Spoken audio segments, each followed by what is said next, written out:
The most recent blockbuster transfer of Luka Doncic from the Dallas Mavericks to the Los Angeles Lakers in exchange for Anthony Davis trended throughout the NBA. That very quickly sparked howls of protest, most of which demanded action by the NBA Commissioner Adam Silver to intervene and veto the trade. Well, Silvers are pretty clear on this. Nothing can be done because they do not interfere with a roster in such exchanges. On an edition of the Pardon My Take podcast, Silver detailed the NBA's involvement in trades, pointing out that it was limited to checking that the deals complied with the CBA.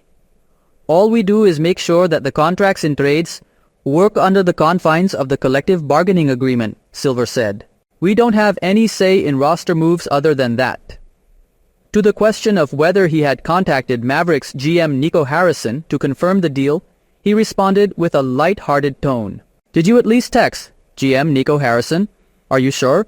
joked co-host Big Cat. Silver shook his head, dismissing the idea. Trading one of the brightest stars in the league, Doncic has left the Mavericks as a punchline in the NBA front office jokebook. Fans and analysts alike question the wisdom of the move given Doncic's star power, and considering what could have been built around him. "This trade wasn't one that I saw coming," admitted Silver when talking about being surprised by the trade. "Teams don't necessarily give the league inside information, so I was surprised from that standpoint." Nowhere in Silver's comments did he even slightly favor the argument that the league as an institution stood in favor of big market teams like the Lakers. On the contrary, over the last couple of years, smaller market teams have been doing well, two of which happen to be the best in the league at the moment. Look at the league right now. Two smaller market teams have the two best records in the league, and I think that's great. Silver said, "We've had 6 different NBA champions in the past 6 years. This may sound obvious, but I want all of our teams to do well and be competitive. Frankly, Dallas is a big market." So, was I surprised from that standpoint that he was traded? Yes, I'm a fan. Teams don't necessarily give the league inside information, so this trade wasn't one that I saw coming.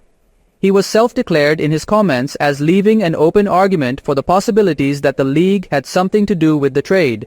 He clear-cut comment that the Mavs front office made a move on their own, particularly by trading Doncic, into a decision to leave many people oddly surprised. While this trade will now seem unpopular, it is best to underline that it stood in keeping with the NBA's principles to allow each club to choreograph its rosters. It really does not matter at the end whether the deal goes right or wrong for Dallas.